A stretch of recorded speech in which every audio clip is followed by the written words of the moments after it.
یہ سوال بہت بار ڈسکس ہو چکا ہے کہ خود پر کس طرح قابو پایا جائے۔ اب اس میں یہ مسئلہ جذباتی سطح پر بھی ہے کہ میں اپنے غصے پر کس طرح قابو رکھوں، یا پھر میں اپنی شہوت پر کس طرح قابو رکھوں، یا پھر میں اپنے لالچ کو کس طرح قابو رکھوں، یا پھر میں خود کو جو کرپشن میں ڈال لیتا ہوں اس کو کس طرح قابو رکھوں۔ اس پر بہت بار بات ہوئی ہے، اور یہ سوال تقریباً مجھ سے میرے 4 سالہ کیریئر میں ہر سیشن میں آخر پر لازمی پوچھا گیا ہے۔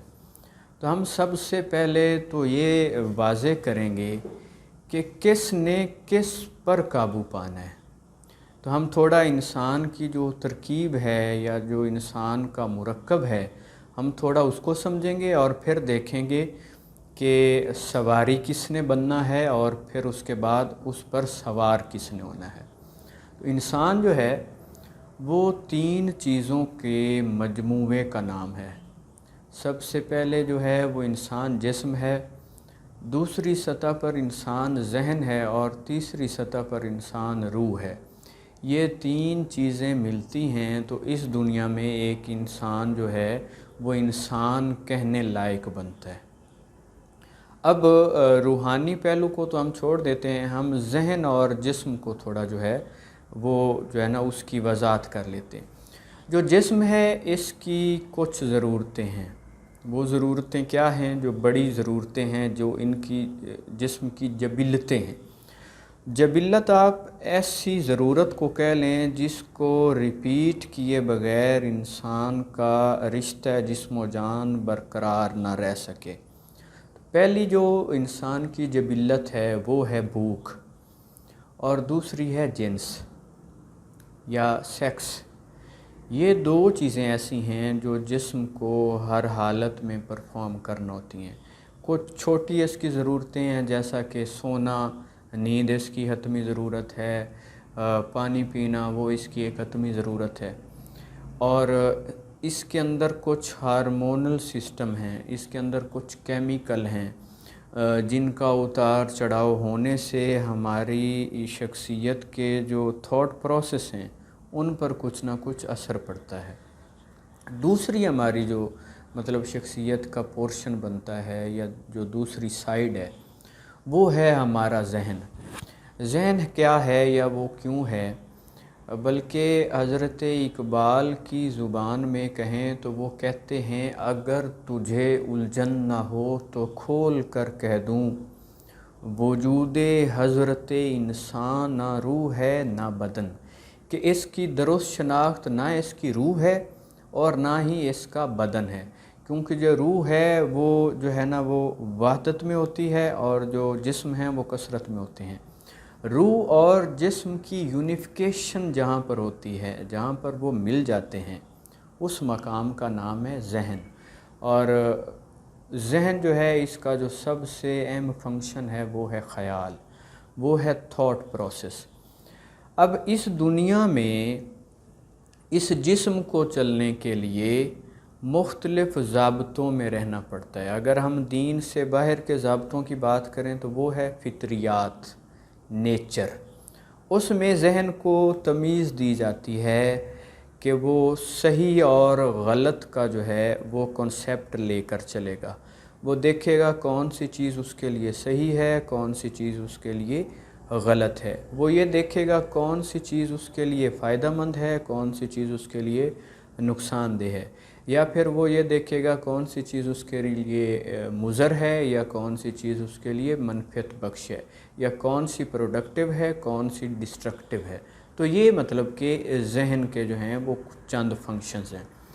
جب ذہن روح کے ساتھ اٹیچ ہوتا ہے، یعنی کہ دین کے ساتھ اٹیچ ہوتا ہے، تو تب اس کے کچھ سٹینڈرڈ اور بڑھ جاتے ہیں۔ یہ صحیح غلط سے اٹھ کر گناہ اور ثواب کے دائرے میں چلا جاتا ہے، اور صحیح غلط کے بجائے حق و باطل کے دائرے میں چلا جاتا ہے، اور فائدہ مند اور نقصان دہ کے بجائے یہ دیکھنے لگ جاتا ہے چیزوں کو آخرت کے نقطہ نظر سے، کہ ممکن ہے کوئی چیز یہاں پر فائدہ مند ہو اور بعد میں اس کا نقصان بھی ہو، یا یہاں پر وہ چیز نقصان دہ لگ رہی ہو لیکن بعد میں اس کا کوئی افادیت کا پہلو ہو۔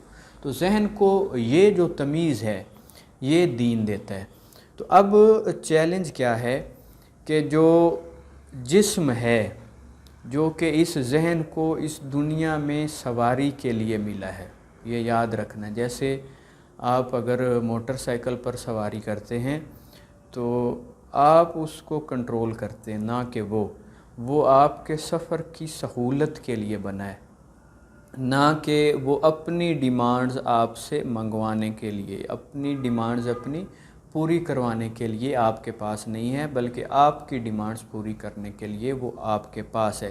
اسی طرح اس دنیا میں ایگزسٹ کرنے کے لیے ہمارے نفس کو یا ہمارے ذہن کو یا ہمارے خیال کو اس دنیا میں چلنے پھرنے کے لیے اللہ تعالیٰ نے ایک جسم دیا ہے، اور یہ جسم کی اوقات ایسے ہے کہ اگر یہ میرا ہاتھ کاٹ بھی دیا جائے تو میں پھر بھی وہی انسان ہوں جو ہوں، میرا دوسرا ہاتھ کاٹ دیا جائے میں وہی انسان ہوں جو میں ہوں، میرے پاؤں کاٹ دیے جائیں میں وہی انسان ہوں جو ہوں، میری آنکھیں نکال دی جائیں میں وہی انسان ہوں جو ہوں، میرے کان کاٹ دیے جائیں میں وہی انسان ہوں جو کہ میں ہوں۔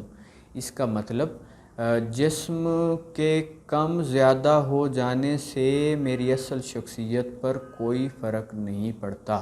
یہ میری شخصیت کے ایگزسٹ کرنے کے لیے ایک دنیاوی سہولت یا ایک پن پوائنٹ کرنے کے لیے ایک چیز ہے، یہ میں خود نہیں ہوں، لیکن اس کی چند ڈیمانڈز ہیں۔ یہ انا بھی رکھتا ہے، اس کے اندر ایک ایول انٹیلیجنس ہے جسے اسفل سافلین کہہ لیں۔ یہ کھانا چاہتا ہے، اس میں کوئی حلال حرام کی تمیز کو یہ مد نظر نہیں رکھنا چاہتا، بس اس سے جو ہے وہ ہر حال میں کھانا چاہیے۔ وہ کسی شاعر نے لکھا ہے کہ وہ رام کا لڈو بھی کھاتا ہے، وہ رحیم کی کھیر بھی کھا لیتا ہے، وہ بھوکا ہے اسے مذہب کہاں سمجھ میں آتا ہے۔ تو یہ بہت بڑا مطلب کہ کہہ لیں اپنی ضرورت کے لحاظ سے خود غرضی کا ایک سمبل ہے جو جسم ہے۔ اسی طرح اس کی مطلب کہ اور بھی چند چیزیں ہیں جو کہ زیادہ ڈسکس کرنا مناسب نہیں لگتا۔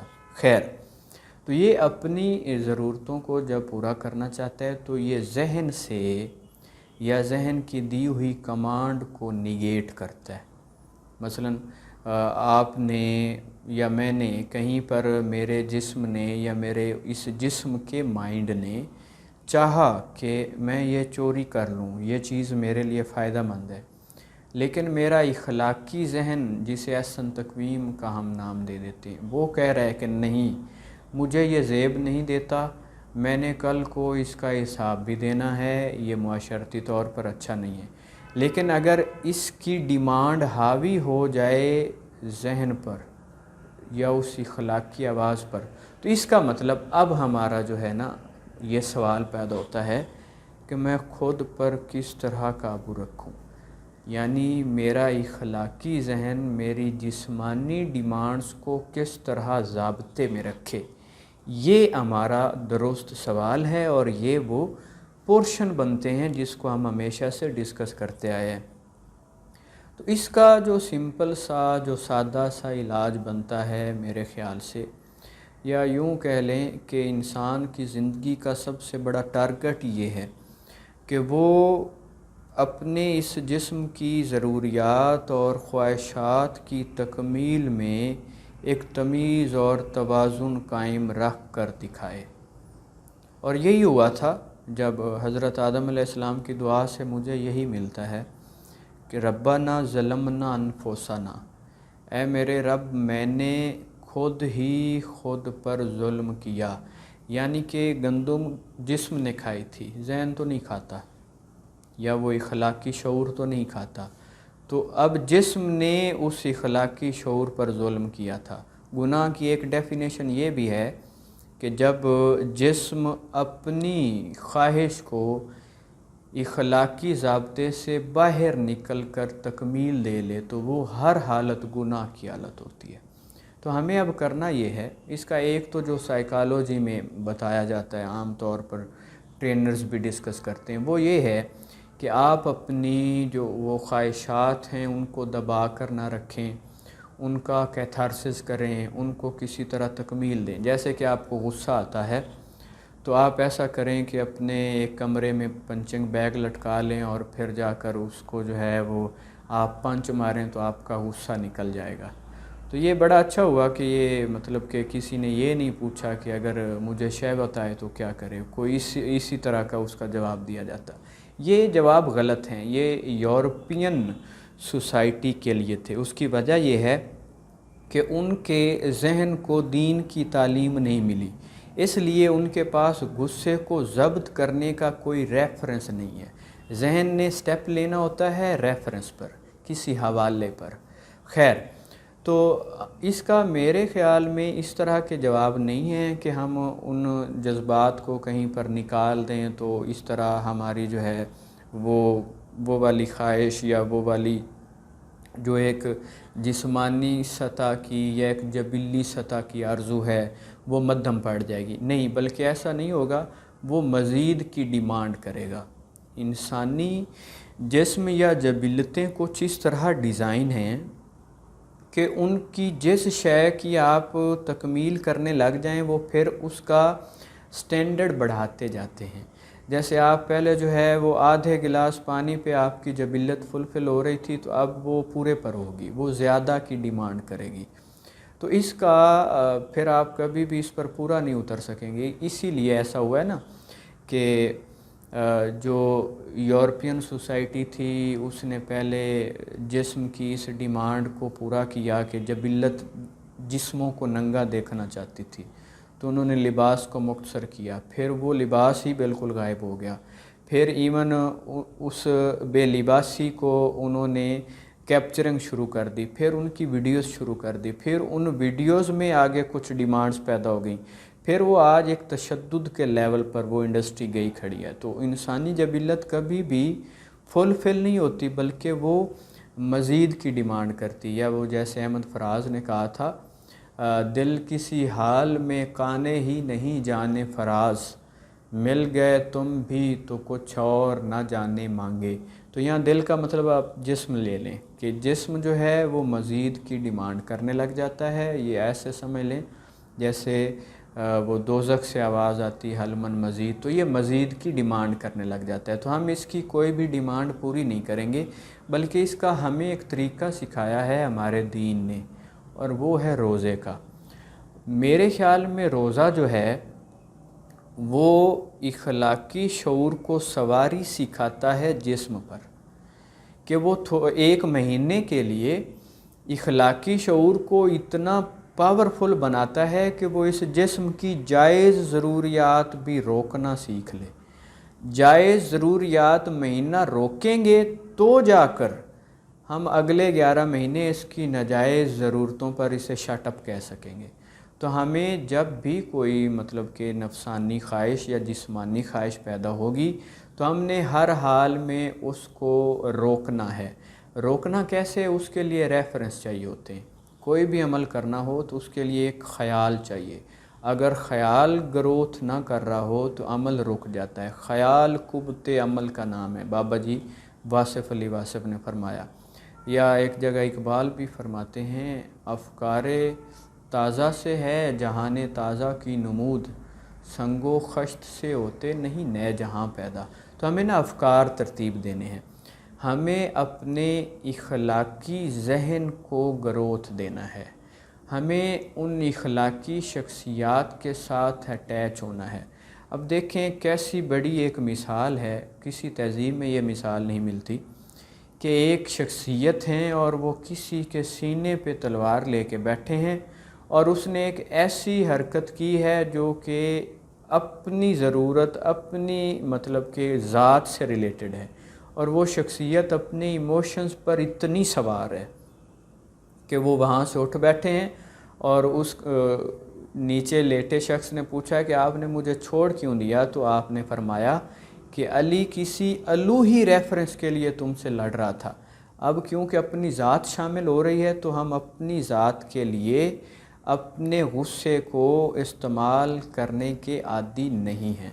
اسی طرح کربلا میں ایسا ہوا کہ ان کے پاس ذوالفقار جیسی طاقت تھی، آپ کے جسم پر زخم لگ رہے تھے، آپ کو پیاس دی جا رہی تھی، آپ کو بھوک دی جا رہی تھی، آپ تپتی دھوپ میں کھڑے ہوئے تھے، گرم ریت تھی، اور آپ کے رشتہ دار، آپ کے بھائی، آپ کے بیٹے آپ کے سامنے شہید ہو رہے تھے، لیکن اخلاقی شعور تھا کہ وہ اپنے سٹینڈرڈ سے اترا ہی نہیں۔ تو ہم اگر اپنے اخلاقی شعور کو تربیت دے لیں، ان اخلاقی شخصیات کی محفلوں میں یا کلام پڑھ کر وہاں بیٹھ کر اگر ہم تربیت دے لیں، تو ہمارا اخلاقی شعور اس قابل ہو جائے گا کہ وہ ہمارے جسم پر واقعی سوار ہو سکے۔ وہ پھر کیا کرے گا؟ وہ اس جسم کو اپنی مرضی سے چلائے گا، ان جبلتوں کو اپنی مرضی سے چلانا سیکھ جائے گا۔ وہ ان جتنی بھی ڈیمانڈز ہیں ان کو پیوریفائی کرے گا۔ جیسے جسم کی جو ہر ڈیمانڈ ہوتی ہے اس میں ایک سنجیدگی بھی ہوتی ہے اور اس میں ایک حق کا پہلو بھی شامل ہوتا ہے۔ جیسے یہ کھانا مانگتا ہے تو اسے بالکل بھوکا نہیں مارنا بلکہ حلال کھانا ہے۔ یہ اب ضمیر کی یا اخلاقی شعور کی یا احسن تقویم کی مطلب کہ جو ہے نا وہ سٹینڈرڈ ہے۔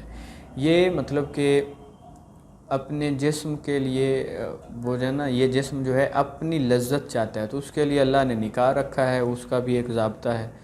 اسی طرح اور کچھ اس کی جو ڈیمانڈز ہیں تو ان کو ایک دائرے میں لے کے آتا ہے ہمارا اخلاقی ذہن، ہمارا اخلاقی شعور۔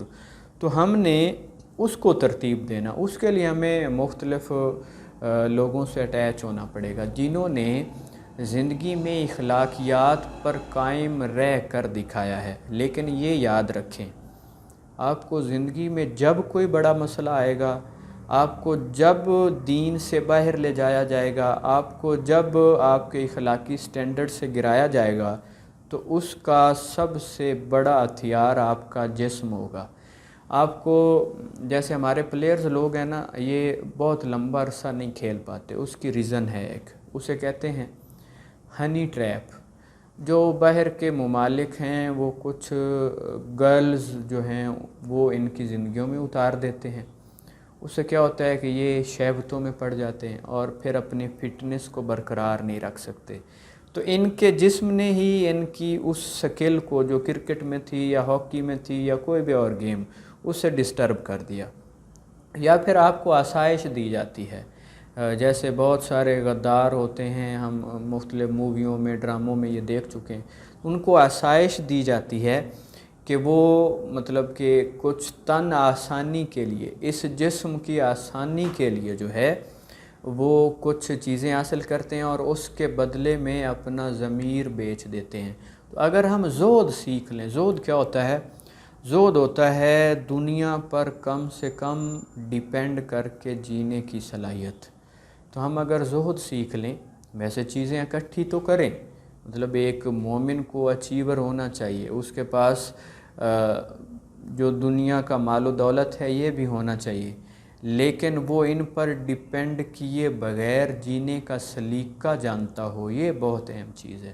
تو آپ مطلب کہ آسائش سے بچ کے رہیں گے کہ آپ کو کچھ آسائش دے کر یہ نہ ہو کہ آپ کو کوئی 2 نمبر شعبہ اپنے ساتھ لے کے چلا جائے، یا کوئی اس طرح کی ایک جو ہے نا وہ ڈیمانڈ ہو، یا کوئی ایسی آپ کی ورکنگ میں کوئی چیز آتی ہو کہ کوئی آپ کو ایک بریف کیس آفر کرے اور آپ کرپشن کر کے بیٹھے ہوں۔ تو آسائش سے بچ کے رہیں گے۔ اس سے اگلا مرحلہ آتا ہے درد کا۔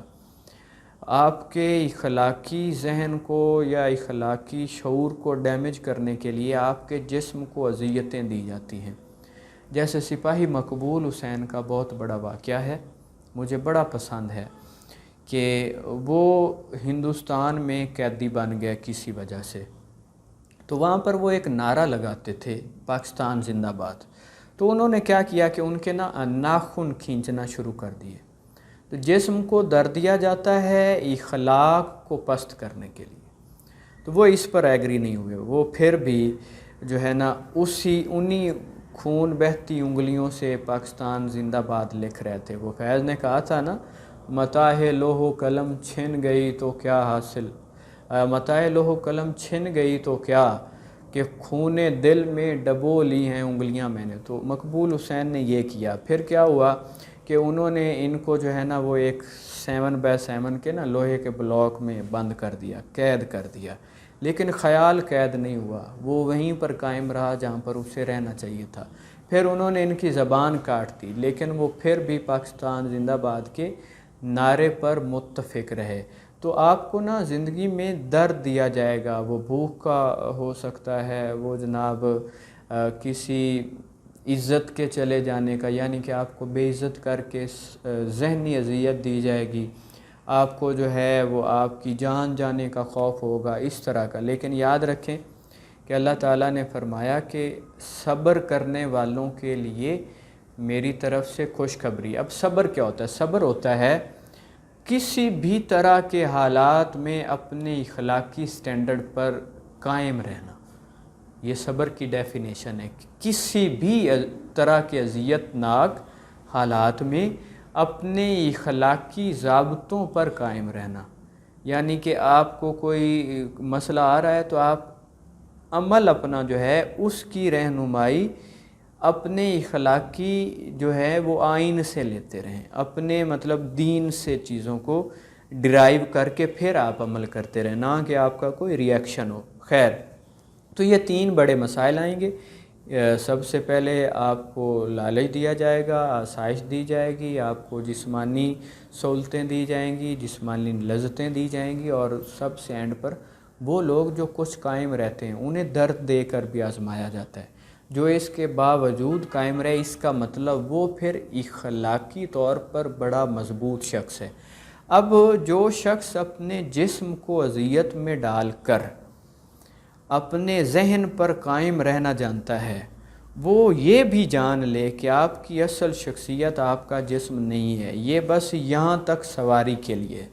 ہم یہاں نہیں تھے تو جسم ہمارے ساتھ نہیں تھا، ہم یہاں نہیں ہوں گے تو جسم ہمارے ساتھ نہیں ہوگا۔ ہم تو ویسے بڑا مطلب کہ ہمارا مطلب لائف سٹائل الٹ ہو گیا ہے کہ ہم اپنا چہرہ گورا کرنے کے لیے محنت کرتے رہتے ہیں، اس کی خوراک کی بڑی جو ہے وہ ہمیں فکر ہوتی ہے، وہ کسی بھی مطلب کہ شرط پر ہم جسم کی خوراک پوری کرتے رہتے ہیں۔ حالانکہ جسم کی ویلیو یہ ہے کہ حضرت اقبال فرماتے ہیں کہ جسم میری شخصیت پر پڑی ہوئی ایک گرد سفر ہے، میں جیسے ہی منزل پر پہنچوں گا اسے جھاڑ کے علیحدہ کر دوں گا۔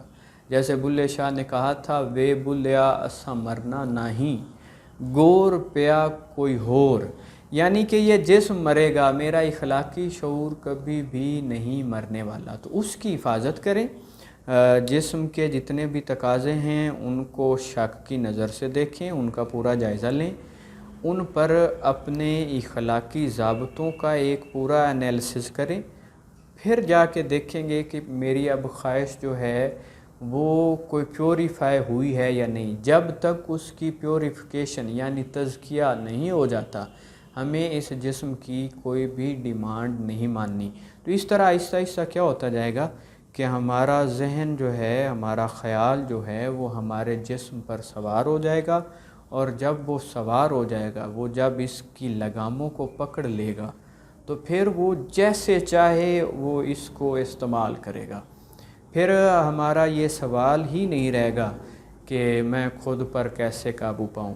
میں خود پر ایسے قابو پاؤں گا کہ میں طاقت لوں گا اپنے دین سے، اپنے اخلاقی ضابطوں سے، اور اپنے دین کی ان بڑی شخصیات سے جنہوں نے کسی بھی حال میں اخلاق پر قائم رہ کر دکھایا ہے۔ وہ چاہے طائف سے گزرے، وہ اپنے اخلاق پر قائم تھے، چاہے وہ ایک پیغمبر ایک درخت میں تھے اور آرا چل گیا لیکن وہ اپنے اخلاق پر قائم تھے، چاہے حضرت علی کرم اللہ وجہ الکریم پر قاتلانہ حملہ ہو گیا، وہ جیسے ہی ہوش میں آئے تو کہا کہ میرے قاتل کو شربت پلاؤ۔